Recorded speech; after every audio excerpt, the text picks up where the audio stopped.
Boa noite a todos que mais uma vez estão aqui reunidos para a gente refletir um pouquinho, meditar um pouquinho juntos, rezarmos um pouco juntos, né? Deixa eu dar uma ajustada nesse spot de luz aqui. Muito bem, hoje estamos mais uma vez aqui reunidos para a gente continuar pensando nesses nossos primeiros programas sobre a questão dos momentos de crise que vive a Santa Igreja Católica tantas e tantas vezes, né? E nesse sentido temos aqui que fazer uma relação interessante, né? Sobre a questão do rei Henrique VIII, né? O rei Henrique VIII hoje é o foco da nossa aula e é justamente sobre isso que nós vamos tratar agora aqui, né?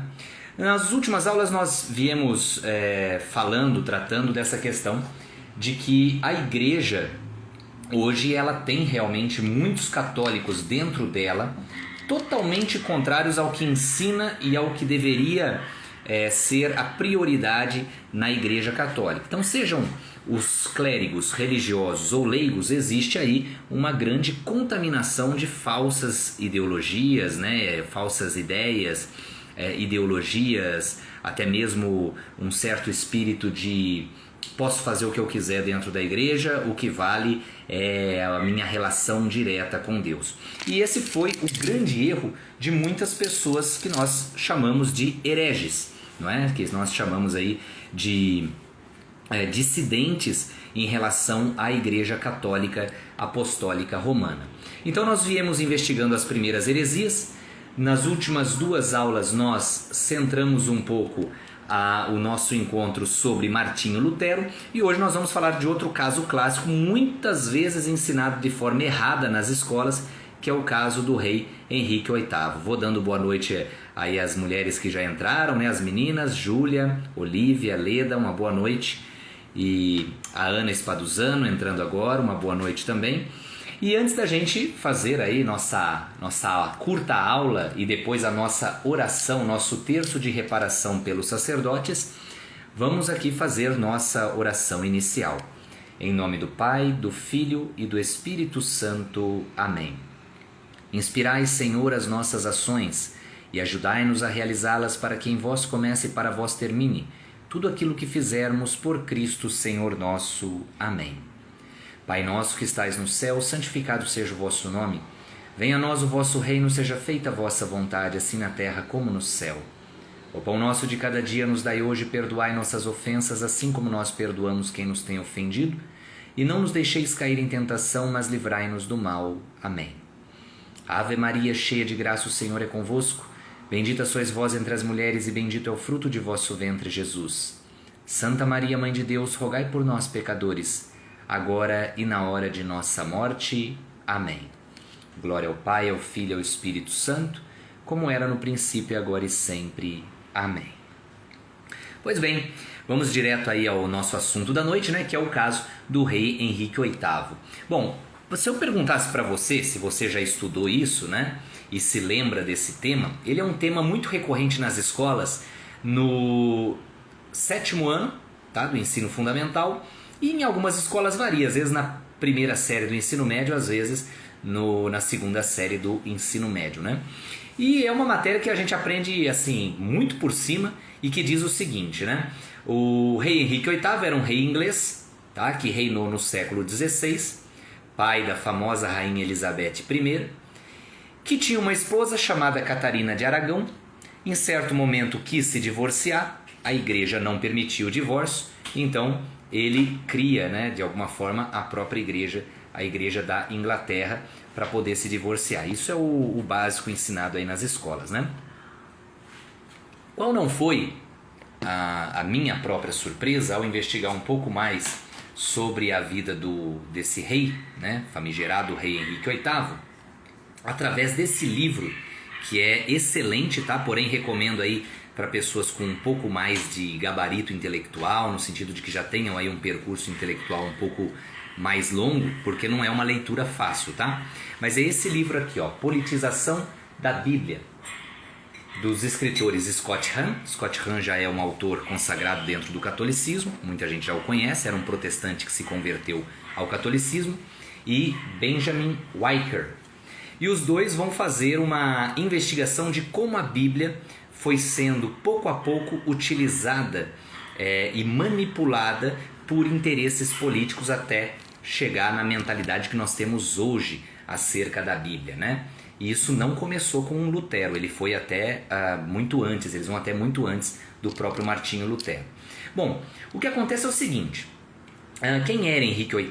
Tá? Henrique VIII, ele era primeiro um príncipe, ele não era o herdeiro direto do trono inglês, ele era filho de um casal que serviu de solução para um dos conflitos mais sangrentos e tenebrosos da história inglesa, que foi a Guerra das Duas Rosas. Então nós tínhamos ali duas famílias disputando o trono depois da Guerra dos 100 Anos, a família York e a família Lancaster, e essas duas famílias em conflito, tá, ao longo aí de vários anos, acabaram vendo como uma solução a esse conflito um casamento, como tantas vezes já aconteceu. Né? Muitas vezes os casamentos serviam aí como solução e apaziguamento dos conflitos familiares e dinásticos na Europa.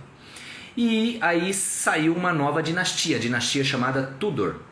E justamente desse casal, né, cujo rei era Henrique VII, nasce Henrique VIII. Porém, o sucessor do Henrique VII não foi Henrique VIII, foi o irmão dele, mais velho, Arthur, ou Arthur, como queiram chamar.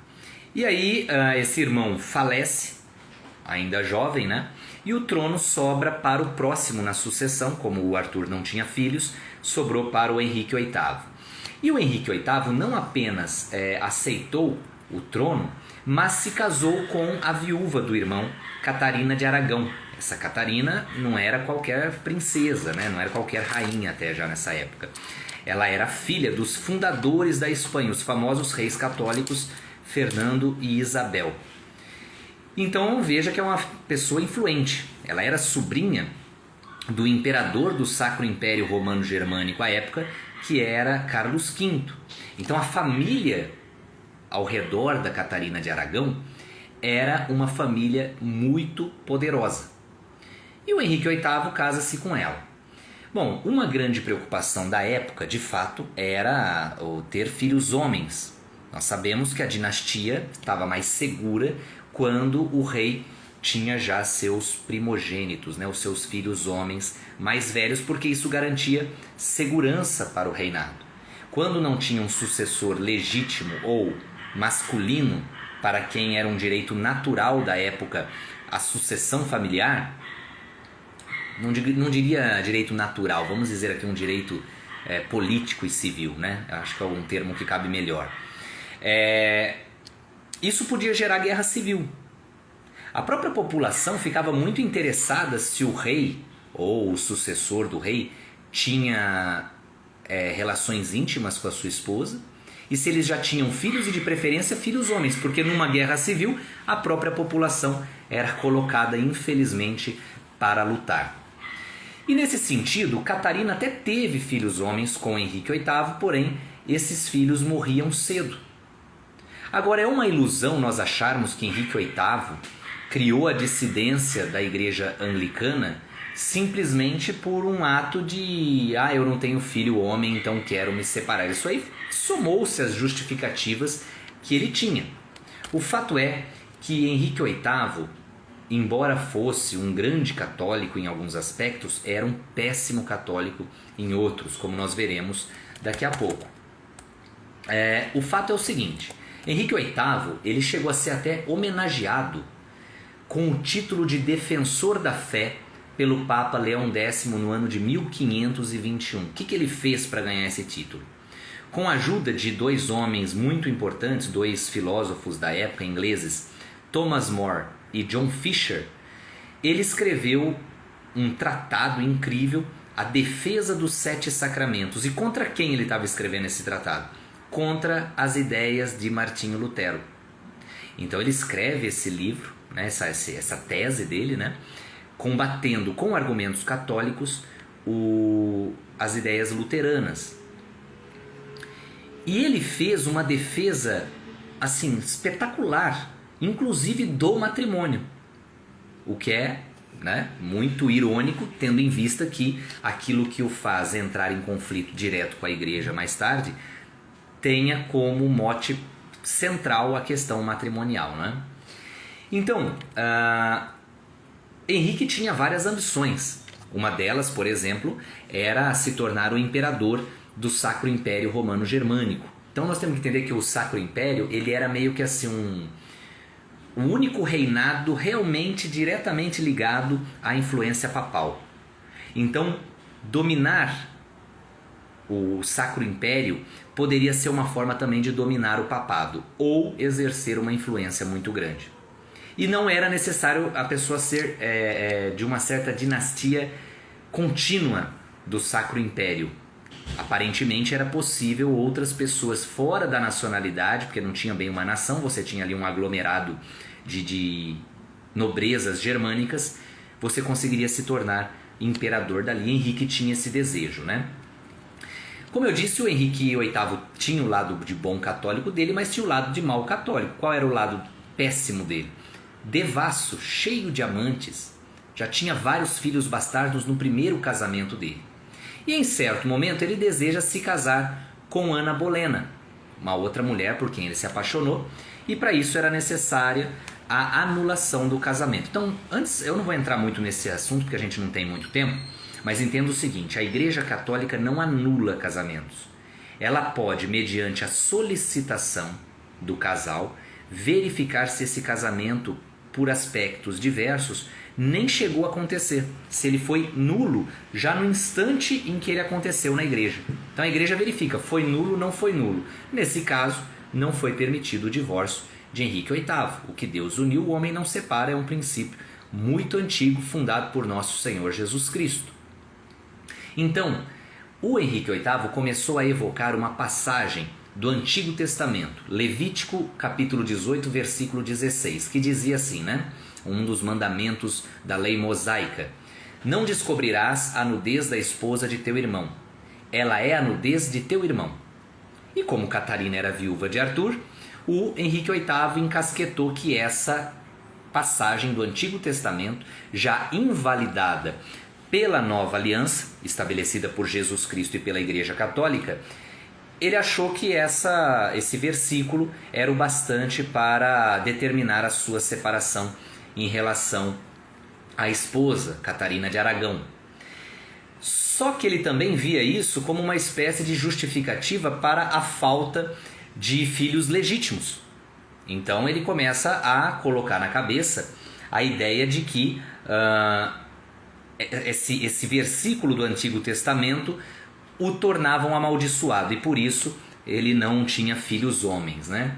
É difícil saber nesse ponto aqui se ele usa isso como um argumento do qual ele realmente estava convencido, ou se ele realmente usa isso para manipular a carta que ele vai mandar depois para o Papa Clemente e tentar a dissolução do seu matrimônio, né? Lá na Inglaterra nós tínhamos um cardeal chamado Wolsey. Esse cardeal Wolsey, ele desejava ser papa e queria auxiliar Henrique, de forma que ele pudesse mais tarde exercer influência para que ele se tornasse papa, né? Então você vê que é uma época de jogos políticos que tentam corromper a própria existência da igreja. Então é uma contaminação interna. Esse é o maior perigo. Como eu já citei em outros vídeos, né? Houve papas que mencionaram isso. Os ataques externos contra a igreja são perigosos, geraram muitas mortes, muitos mártires, mas os piores ataques à igreja aconteceram dentro dela. Aliás, uma boa noite aí, meus amigos Márcia e Rogério, Lorenzo, que estão entrando para prestigiar essa noite. Muito obrigado. Então, gente, o que é interessante é o seguinte: o Papa Clemente, a essa época, foi subjugado, foi dominado pelo imperador do Sacro Império, Carlos V, que era sobrinho de Catarina de Aragão. Wolsey pretende então obter o cargo de uma espécie de papa interino, um papa provisório, enquanto a coisa não se solucionava, né? E ele fracassa. Quando a Catarina de Aragão sabe dessa pretensão do esposo, a notícia se espalha e depois ele chega e fala para ela: precisamos nos separar porque esse versículo dissolve o nosso casamento, anula o nosso casamento, o que acontece então com a situação? Carlos V é informado desses intentos de Henrique VIII e inibe, junto com o Papa Clemente, as intenções de divórcio e dissolução de casamento por parte de Henrique VIII. Bom, Catarina de Aragão lutou com todas as forças para ver o divórcio impedido, e Roma, inclusive, assegurou uma sentença contra o rei Henrique VIII. Riscos, inclusive, de excomunhão, por exemplo.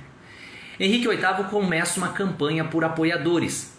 Então, na época, nós tínhamos os filósofos, e os filósofos eram como se a gente usasse o linguajar de hoje, os influencers da época, né? Ou aqueles que tinham a voz da razão e da influência sobre a população. Eram eles e os clérigos.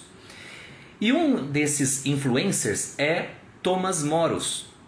Também John Fisher, mas não vou entrar no caso do John Fisher, vou me ater ao Thomas Moros rapidamente, que é muito conhecido por sua obra A Utopia.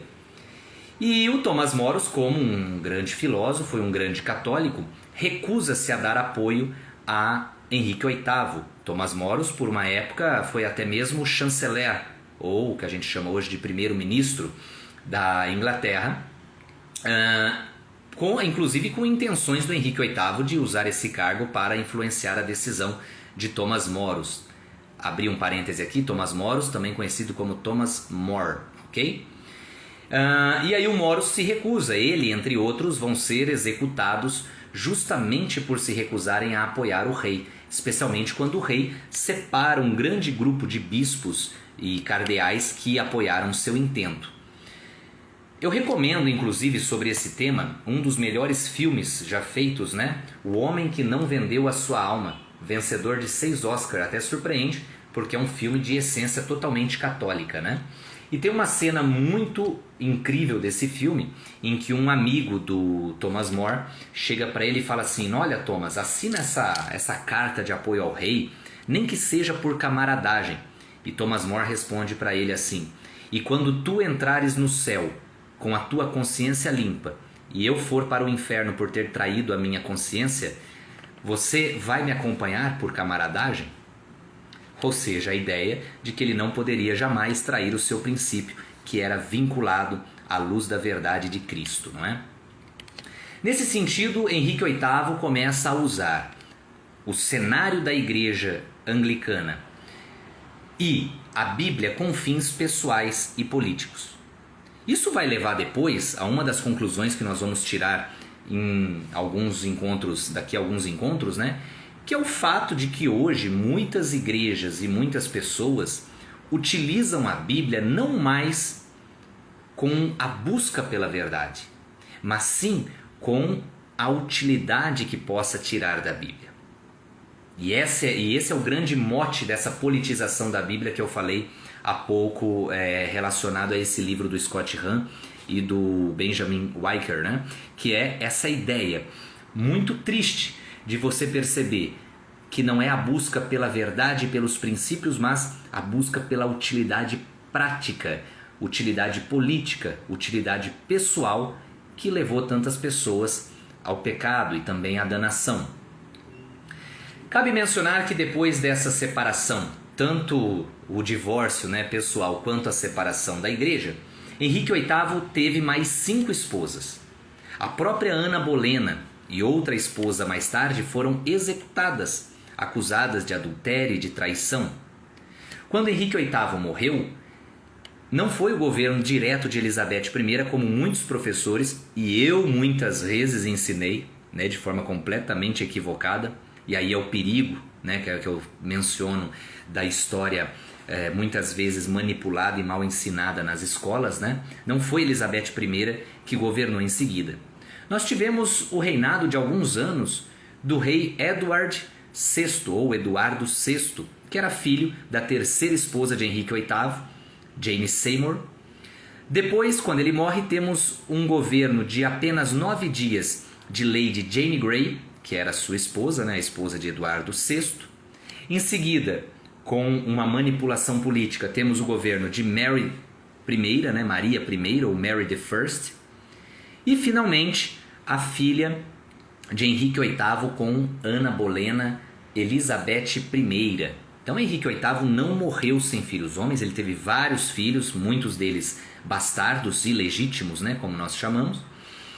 Um dos filhos legítimos chegou a governar, porém não viveu tanto e foi abrindo sucessão para outras mulheres. Então qual é a grande conclusão que a gente percebe aqui de mais esse encontro, desse 5º programa? Mais uma vez nós temos aqui um exemplo de que a grande dissidência de uma parte da igreja e de uma série de pessoas que vai seguir essa dissidência não partiu de fora. Então, repito, quando falamos da crise na igreja, nós estamos falando de uma crise na igreja atual. Uma crise. De uma sucessão de crises. Tá?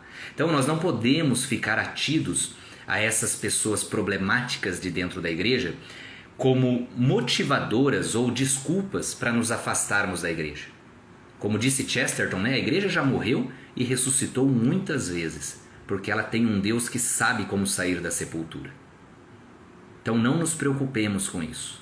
Temos fases e fases dentro da igreja e essa existência de 2000 anos nunca foi algo facilmente resolvido. E no meio de muitos santos tivemos também muitos desviados. É justamente no meio dessa convivência que surgem as oportunidades centrais para nós católicos, que são as oportunidades da busca pela santidade. Pois bem, depois dessa aula, nós vamos agora fazer o nosso momento de oração, o nosso terço de reparação e oferecimento do precioso sangue pelos sacerdotes. Lembrando, você pode acompanhar com um terço normal, mas ele tem a oração diferenciada. O terço pelos sacerdotes não substitui a prática diária do terço mariano com o qual estamos acostumados, ok? Em nome do Pai, do Filho e do Espírito Santo. Amém. Vinde, ó Deus, em meu auxílio, socorrei-me sem demora. Glória ao Pai, ao Filho e ao Espírito Santo, como era no princípio, agora e sempre. Amém. Aleluia. Primeira dezena. Eterno Pai, eu vos ofereço o precioso sangue de vosso amado Filho, nosso Senhor Jesus Cristo, Cordeiro sem defeito e sem mancha, em reparação pelos meus pecados e pelos pecados de todos os vossos sacerdotes. Por vosso precioso sangue, Jesus, purificai e santificai os vossos sacerdotes. Por vosso precioso sangue, Jesus, purificai e santificai os vossos sacerdotes. Por vosso precioso sangue, Jesus, purificai e santificai os vossos sacerdotes. Por vosso precioso sangue, Jesus, purificai e santificai os vossos sacerdotes. Por vosso precioso sangue, Jesus, purificai e santificai os vossos sacerdotes. Por vosso precioso sangue, Jesus, purificai e santificai os vossos sacerdotes. Por vosso precioso sangue, Jesus, purificai e santificai os vossos sacerdotes. Por vosso precioso sangue, Jesus, purificai e santificai os vossos sacerdotes. Por vosso precioso sangue, Jesus, purificai e santificai os vossos sacerdotes. Por vosso precioso sangue, Jesus, purificai e santificai os vossos sacerdotes. Ó Pai, de quem recebe o nome toda a paternidade no céu e na terra, tende piedade de todos os vossos sacerdotes e lavai-os no sangue do Cordeiro. Segunda dezena. Eterno Pai, eu vos ofereço o precioso sangue de vosso amado Filho, nosso Senhor Jesus Cristo, Cordeiro sem defeito e sem mancha, em reparação pelos meus pecados e pelos pecados de todos os vossos sacerdotes. Por vosso precioso sangue, Jesus, purificai e santificai os vossos sacerdotes. Por vosso precioso sangue, Jesus, purificai e santificai os vossos sacerdotes. Por vosso precioso sangue, Jesus, purificai e santificai os vossos sacerdotes. Por vosso precioso sangue, Jesus, purificai e santificai os vossos sacerdotes. Por vosso precioso sangue, Jesus, purificai e santificai os vossos sacerdotes. Por vosso precioso sangue, Jesus, purificai e santificai os vossos sacerdotes. Por vosso precioso sangue, Jesus, purificai e santificai os vossos sacerdotes. Por vosso precioso sangue, Jesus, purificai e santificai os vossos sacerdotes. Por vosso precioso sangue, Jesus, purificai e santificai os vossos sacerdotes. Por vosso precioso sangue, Jesus, purificai e santificai os vossos sacerdotes. Por vosso precioso sangue, Jesus, purificai e santificai os vossos sacerdotes. Ó Pai, de quem recebe o nome toda a paternidade no céu e na terra, tende piedade de todos os vossos sacerdotes e lavai-os no sangue do Cordeiro. Terceira dezena. Eterno Pai, eu vos ofereço o precioso sangue de vosso amado Filho, nosso Senhor Jesus Cristo, Cordeiro sem defeito e sem mancha, em reparação pelos meus pecados e pelos pecados de todos os vossos sacerdotes. Por vosso precioso sangue, Jesus, purificai e santificai os vossos sacerdotes. Por vosso precioso sangue, Jesus, purificai e santificai os vossos sacerdotes. Por vosso precioso sangue, Jesus, purificai e santificai os vossos sacerdotes. Por vosso precioso sangue, Jesus, purificai e santificai os vossos sacerdotes. Por vosso precioso sangue, Jesus, purificai e santificai os vossos sacerdotes. Por vosso precioso sangue, Jesus, purificai e santificai os vossos sacerdotes.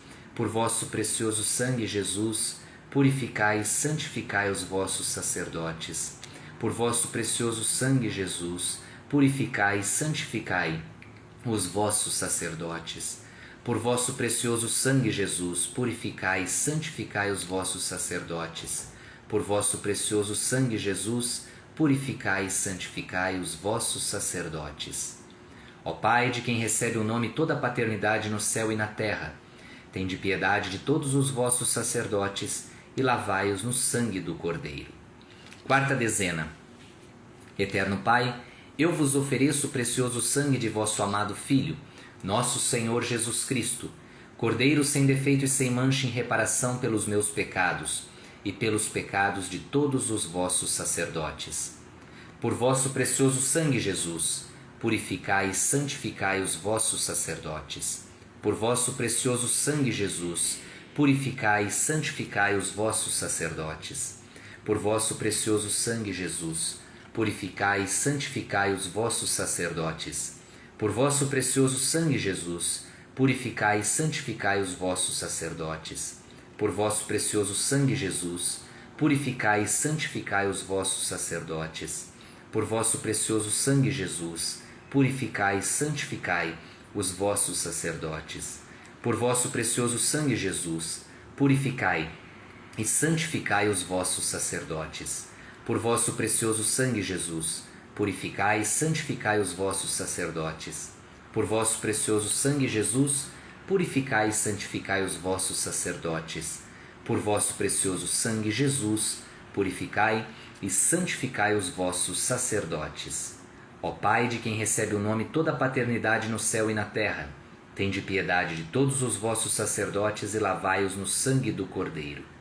E na última dezena rezamos: Eterno Pai, eu vos ofereço o precioso sangue de vosso amado Filho, nosso Senhor Jesus Cristo, Cordeiro sem defeito e sem mancha, em reparação pelos meus pecados e pelos pecados de todos os vossos sacerdotes. Por vosso precioso sangue, Jesus, purificai e santificai os vossos sacerdotes. Por vosso precioso sangue, Jesus, purificai e santificai os vossos sacerdotes. Por vosso precioso sangue, Jesus, purificai e santificai os vossos sacerdotes. Por vosso precioso sangue, Jesus, purificai e santificai os vossos sacerdotes. Por vosso precioso sangue, Jesus, purificai e santificai os vossos sacerdotes. Por vosso precioso sangue, Jesus, purificai e santificai os vossos sacerdotes. Por vosso precioso sangue, Jesus, purificai e santificai os vossos sacerdotes. Por vosso precioso sangue, Jesus, purificai e santificai os vossos sacerdotes. Por vosso precioso sangue, Jesus, purificai e santificai os vossos sacerdotes. Por vosso precioso sangue, Jesus, purificai e santificai os vossos sacerdotes. Ó Pai, de quem recebe o nome toda a paternidade no céu e na terra, tende piedade de todos os vossos sacerdotes e lavai-os no sangue do Cordeiro. Amém.